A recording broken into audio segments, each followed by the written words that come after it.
Welcome to Parev TV. We are once again joined by two experts, I would say good friends, good Armenians, who are going to discuss the war in Armenia and the Azerbaijan border. Antranig, let me get to you. This is almost the 8th day as we keep following the war. Just moments ago, there was a report that Azerbaijan is accusing Armenians of attacking the Baku-Tiflis-Shayan pipeline. And a few days ago, they had similar announcements about Migachivir Dam in Azerbaijan. And Armenia was very quick to say that we only target military objects and that the pipeline is not a military object. And one other thing they said, Armenia said that any military objects or fire positions where fire will be carried out will be destroyed irrespective of the location. What do you make out of this escalation in the war in Armenia and Azerbaijan? Well, Vartan, thank you for having us. I think there's a lot to unpack here. Maybe the place to start is to say that this is a brutal and bloody war, but it is also an information war. Mm-hmm. From the get-go, from the moment Azerbaijani troops attacked 8 days ago, it was an information war. And in fact, I think it's fair to say that the Azerbaijani/Turkish side went into this very well prepared. As soon as shots were fired, there were press releases everywhere. There were news accounts everywhere. Clearly, their propaganda machine, equipped with their PR firms, was prepared from the get-go to take the offensive. I think in that regard, although our armed forces on the ground have been stalwart, I think on the information front, we have to improve. But getting to your specific point, look, it's a war, and in most wars, there is information, misinformation, and disinformation. And the Azeris have been trying everything to obscure the story or to slant the story. I try to rely on the sources that we have at our disposal, particularly the Armenian Unified Information Center, which is a collection of ministries led by the Defense Ministry of Armenia that provide real-time information on the ground, plus, of course, independent verification from third-party sources. But if you're going to rely on Azerbaijan as your source material, you're already out of the game. Antranig, you speak about information war, but also there is a lot of diplomacy going on behind the scenes. As you very well know, the Foreign Minister of Armenia, Melat Saganyan, has been contacting the State Department, the French Foreign Ministry, and bringing out the fact that civilians are being aimed and attacked in the indiscriminate bombing of Stepanakert and other areas. What do you make of that diplomacy? Well, I think our diplomacy has been fairly proactive. Mm-hmm. Not only Melat Saganyan, I think we have all hands on deck, right? President Armen Sarkisyan, Prime Minister Pashinyan himself, they're pulling out all the stops, meeting with leading media outlets, whether that's BBC or New York Times, meeting with officials in Jerusalem, in Tel Aviv, Washington, and other regional centers. But it's truly remarkable, disappointing, but also remarkable that to this day, we are still largely going this alone. It's incredible to me. It is very, very incredible, and we are doing a fantastic job, I think. You know, it's maybe it is a matter of courage against technology, and our soldiers are demonstrating courage against the technology of foreign powers that are lending support to Azerbaijan. Vartan, if we hear the Aliyev sending a message to Armenia, he says, this war will come to an end when Armenia withdraws from the territory, completely withdraws, and also apologize for what they have done. What is your reaction to such a message from Aliyev? Absolutely not. He does not dictate the terms here. We've agreed to other countries to dictate the terms, but an apology and an unconditional withdrawal is unacceptable. Quite frankly, it would create chaos in Armenia, and the leadership would be in a lot of trouble. So that's unacceptable. And again, I don't believe that he has the authority to make the terms of the ceasefire here at all. I think he's just trying to see if he's trying to, again, what Antranig said is involved in this propaganda and information wars. He's trying to say, look, we're extending the olive branch. We'll stop under these two conditions, but that's not how it's going to work. The biggest problem he has right now is what recently broke just now, that the jihadists could potentially have an enclave in Nagorno-Karabakh. Now, we all understand terrorism and jihadists and extremism. The whole world understands that. France understands that. The UK understands that. Germany understands that. The US understands that. That's one thing I think we can really talk about the most. The fact that they brought these jihadists and these terrorists in Nagorno-Karabakh is a place that Russia has enormous amount of concern about, because they could go anywhere from there. They're not leaving. They're not just going to fly back. Let's say they stay there. Where are they going to go? They could go to Chechnya. They could go to Tajikistan. They could eventually go to Moscow and St. Petersburg.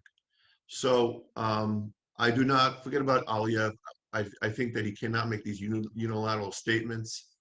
I don't think that he has any credibility on this matter. They clearly started the war. They clearly provoked Armenia.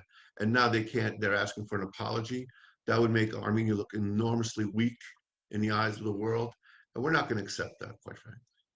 You know, Vartan, a few days ago, you were at a Zoom meeting with the ambassador, Vartan Asatrian, Armenian ambassador to Washington. And he said there were quite a few airplane loads of material being flown out of Tel Aviv to Azerbaijan. He says, I don't think these are agricultural products that are being shipped to Azerbaijan from Israel. What is your reaction to the role of Israel is playing with the advanced technology? I think that anytime that one country has enormous amount of advanced technology, militarily wise, it's a great disadvantage to Armenia. Now, this is never a war. This is not a war between Azerbaijan and Armenia. We've got wars at all fronts. We have a front with Turkey. We have a front with Azerbaijan. Now we have people giving Azerbaijan not only fighters, but an enormous amount of technology and weaponry. So again, Armenia has them exactly where they want them, us against the world in a sense. But I do believe that Russia is going to move closer and closer to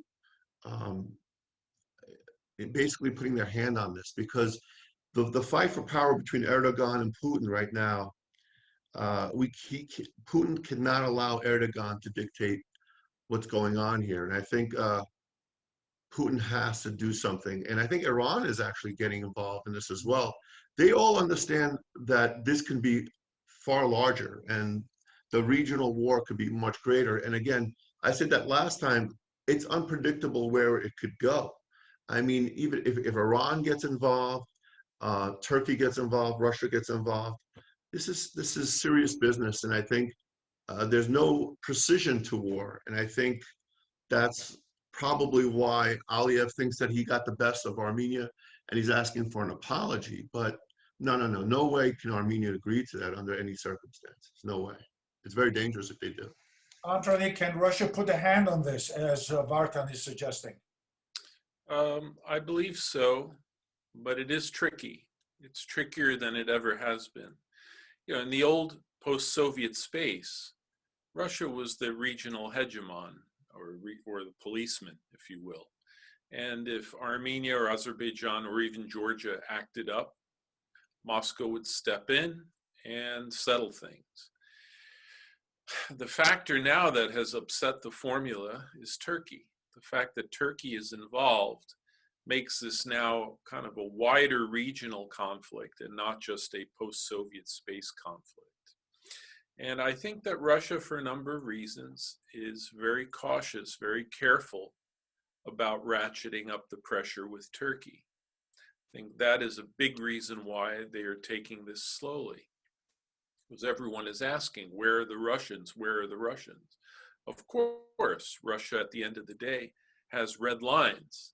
It won't permit Turkey or anyone to cross.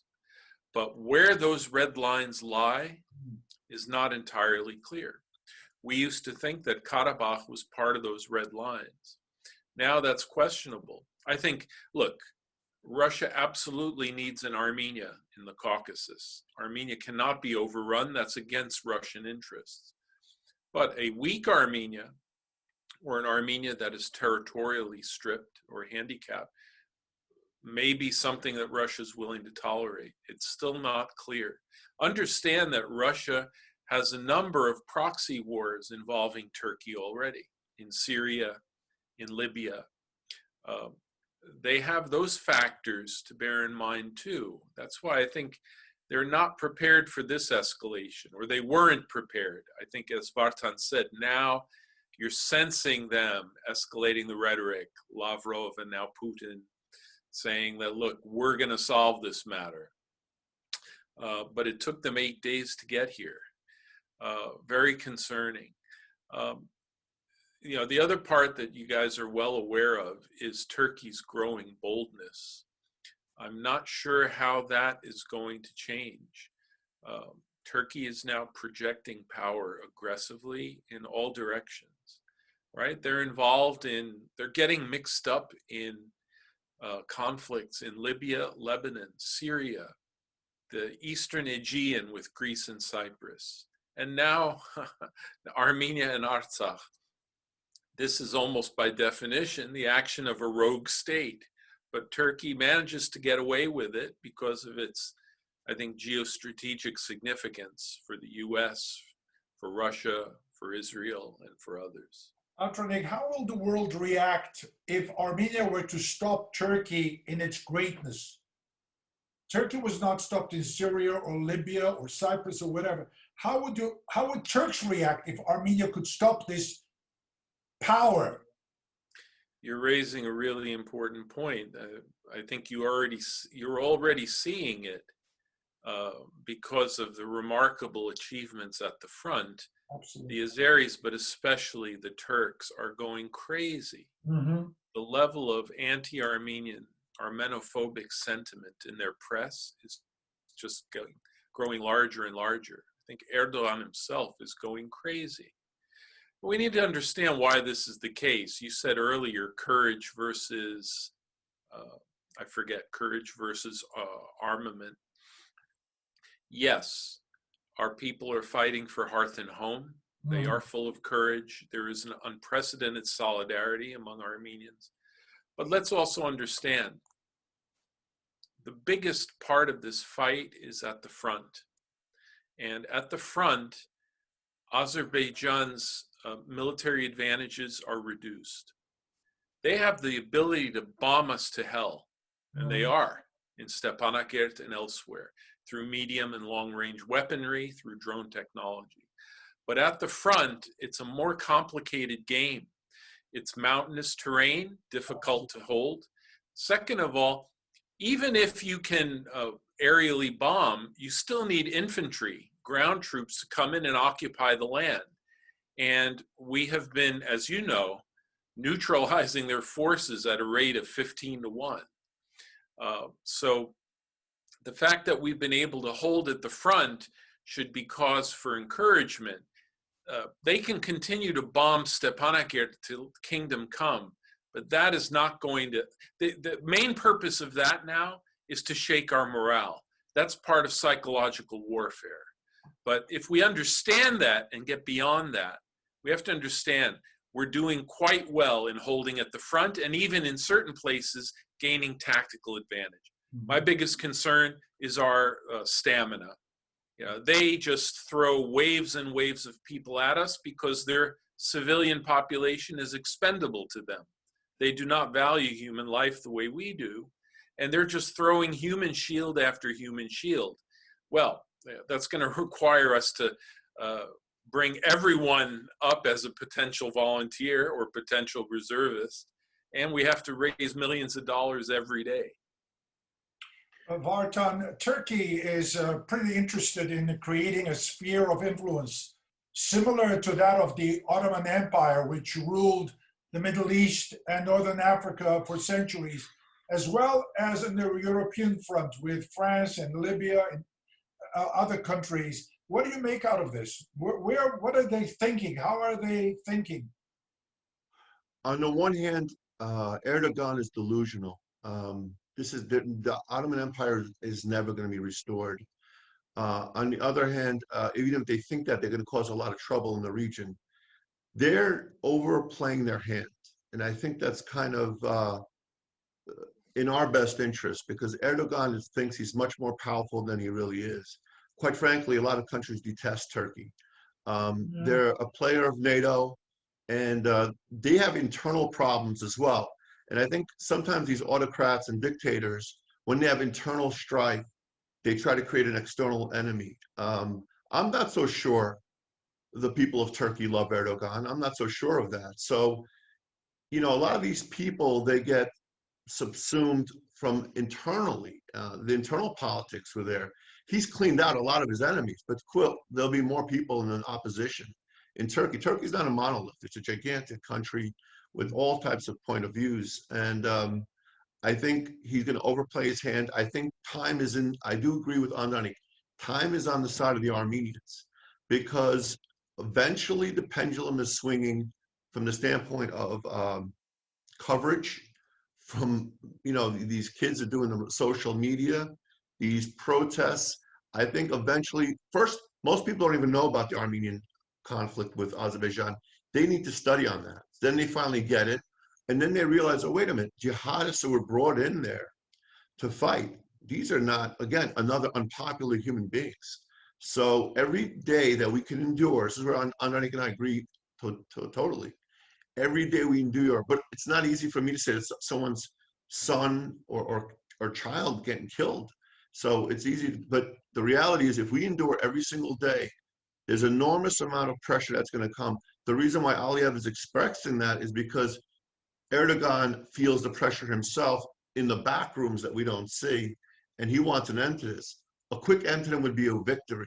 The longer this plays out, the world community, and Aliyev said this himself, he says Armenia basically overestimated their global power, meaning that everybody loves Armenia and everybody's going to come to their aid.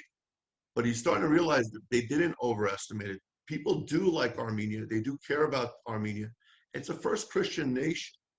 Australia, a lot of these other countries are starting to wake up. So the more that happens, the more likely, and maybe this is a stretch on my part, that I believe these are war crimes that are engaged against the people of Armenia. They really are. Vartan, do you think, deep down, do you think this whole war, this whole skirmish will blow in Erdogan's face? Yes. The more I honestly believe that. I believe that in all my heart. However, Erdogan's, psychologically speaking, of a person, he does have all the elements of a dictator. He has all of the elements of an autocrat. But those people do crack. And usually they crack from internally. You can't control everyone. These people want to control everybody. This move with Armenia, their saber-rattling with Greece and other places eventually catches up with them. Because the world community has no place for bullies that are so reckless with impunity. I mean, Europe has been somewhat quiet. They haven't done anything, but we don't know what's going on in the backroom diplomacy. We don't know what kind of economic sanctions are going to come their way. Clearly, they're the aggressors here. So short-term, Erdogan may think that he's doing well. Long-term, it could be maybe the balkanization of Turkey. Turkey could be into 3 or 4 countries. It's possible. Antranig, there's an Armenian saying, "Yergu turchu mek karov," 2 birds with 1 stone. Will we be able to Yergu turchun Aliyev and Erdogan mek karov? Am I thinking too big, too large? And also, what is your take of the Armenian in the diaspora, in Los Angeles, in Australia, in Israel, in New York, demonstrating, raising their voice? What is your take of that whole image? Well, let's start with 2 birds with 1 stone. Those are pretty large terçuns, Vartan. Well, I know, but as I said in the beginning, you know, we are fighting against technology, but the brave soldiers who are defending the highlands, the mountainous region of Karabakh, is something to be factored into this picture. Yes. Well, look, I think we've both hinted at this, and I'll say it explicitly. This is Turkey's war. Azerbaijan has essentially handed over most command functions to Erdogan. Absolutely. And Azerbaijan is behaving really like a colony of Ankara. It's remarkable. So our fight is with Turkey, which is just mind-blowing that we're holding in this David and Goliath battle. I think that the longer we hold on, the more things will tilt in our favor. Absolutely. As you see already, public opinion is starting to wake up. Yes. There was silence or just pro-Turkish rhetoric the first several days, and now things are swinging back in the other direction. Russia is feeling increasing pressure to act, and I think that's why, by the way, the Azeri-Turkish onslaught the last several days has been desperate. What I'm hearing from the front is that it has been incredibly intense, wave after wave of bombardment, thousands upon thousands of Azeris and Turks and mercenaries, because they are desperate to score a win before the whistle blows. Absolutely. This is like a football match that's in the 90th minute. Yeah, they're playing the four corners. Yes. They're trying to play it out. They are desperate. And if we have a tie, it will be in Armenia's interest. I think so. I think so, Vartan. As far as the diaspora, look, it's understandable that our immediate reaction was to organize demonstrations, which you need to do, and will continue to do. But if you look at the response, the most effective responses are A, getting the large powers to speak out, and more importantly than speaking out, because talk is cheap, is to get them to enact measures, such as what Canada did, right? And now what Tel Aviv is threatening to do, which is shutting down arms sales or arms shipments to Azerbaijan. So that's number one. We've got to continue to work the corridors of power. Second is media. Again, I think we were caught flat-footed, but now a number of groups from ANCA and Assembly to independent groups in Armenia and in the diaspora are working to sensitize journalists, to sensitize media to the real story. And the third is fundraising. I mean, this war is costing us millions of dollars a day. And those who've been setting aside their money for a rainy day, well, I tell you, this is the rainy day. And those who have, in the past, given generously for other things like schools and churches and other things, have to understand that this is a war for our very survival. Schools and churches and other things carry almost no significance. They're museum pieces if our nation is bombed out of existence. So everyone needs to think about their giving and ratchet it up. This is a war for survival. We have to treat it as such. Vartan, Aznavour's son, has written a letter to Macron, and in which he says, why don't you recognize Karabakh and get this thing out of the way once and for all? Can leaders, the world leaders, come to a kind of a decision, will recognize Karabakh and end this war? I think they can do that, but I don't think it'll end the hostility, and it will not end the hatred. But I want to touch on another point, though, that I think Antranig made me think about. Going back to the war with Turkey, and they're genocide deniers, correct? I mean, the whole world is seeing, because people are telling me, people have no knowledge of the history of Armenia. They're saying, no, I understand now what you're talking about, the genocide. They really have enormous amount of hatred. They really do want to genocide the Armenian people. And this is going to backfire against Erdogan when it comes to, especially American policy. American policy should not adopt Turkish policy in denying the genocide. They're afraid to even mouth those words.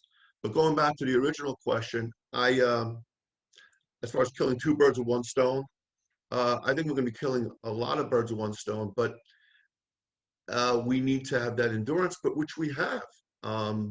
And as far as people hitting the streets and so forth, that's great. Fundraising is fantastic. But I think what's going to happen is they overplayed their hand. They thought we were going to go to the fetal position right away. We didn't. Time is watching. The world is watching. Everybody's locked down with COVID. They're watching the news all the time. They're making their own opinion.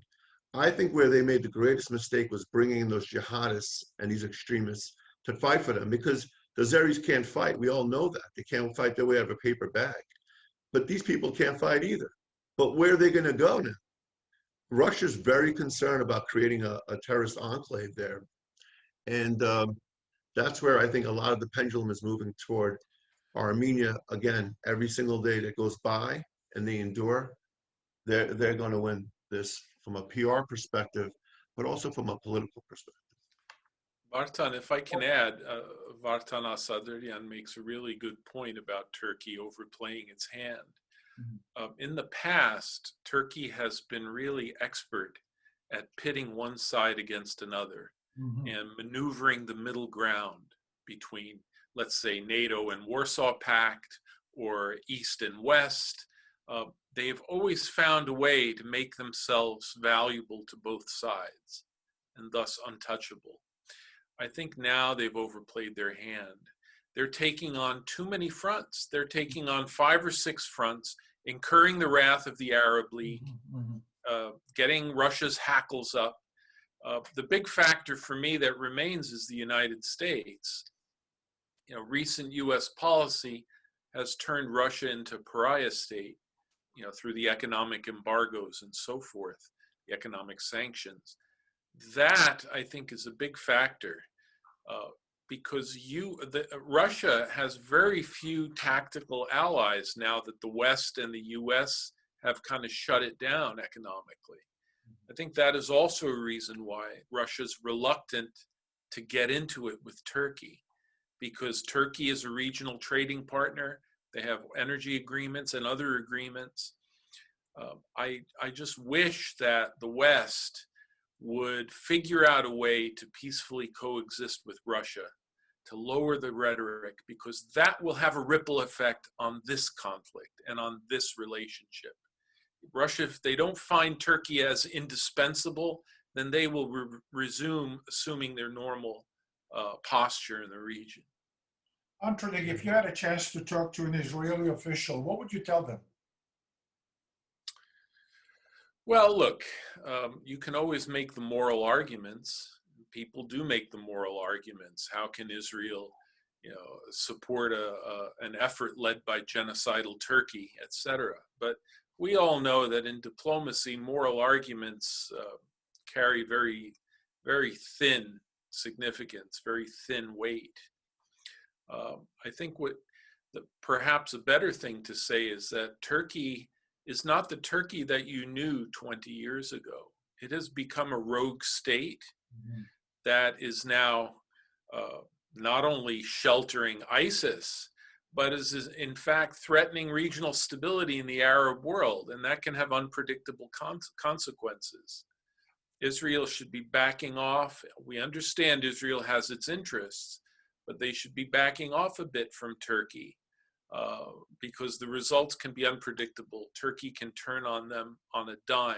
If you see their rhetoric, the last statement by Erdogan about Jerusalem, I'm sure that has created a stir in official circles there. Vartan, what would you tell an Israeli official if you had a chance? Yeah, don't get in bed with Turkey. Turkey doesn't have any respect with Israel. They don't have any respect for their history. Quite frankly, Armenia has more respect for their history and their suffering than Turkey does. In fact,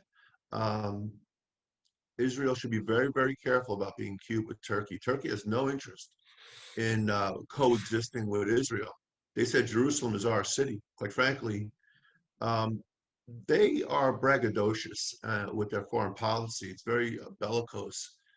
They would love to show the world by going and doing what the Palestinians couldn't do for the longest time, that they're the top of the hill. And I think there's a little bit of that going on there. But again, I think part of it's delusion, part of it is enormous amount of arrogance, and part of it is the world community's fault. They're not really keeping Erdogan in check. Yeah. There's no world leader that's keeping them in check, not in a rough way, just saying, listen, we have rule of law, we have norms, and we have diplomacy. He does not respect that, and he has no fear of any superpower putting them in their place. But I think they're underestimating the world. The world is going through a hard time right now with COVID-19 and so forth, but people are watching, and they're watching that. Do we really want Turkey to expand into Western Europe, Eastern Europe, Libya, Iraq, Syria? Is this a good thing for the world? And I think the answer is going to be no. Keep in mind what happened to Khashoggi. That was in Turkey, and that had something to do with it as well. They're doing whatever they want with impunity, but I think that the world community has to get together, especially NATO. I think NATO has got to get their act together as well. I mean, you can't talk to Turkey.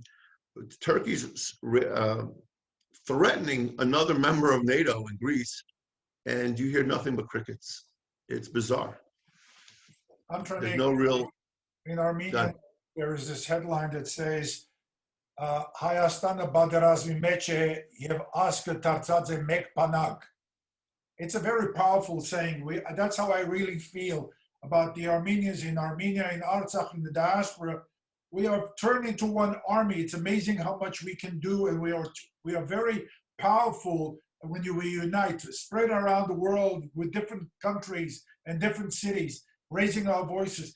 You know, things are changing every minute. It's not fair for us to go 4 hours in this discussion.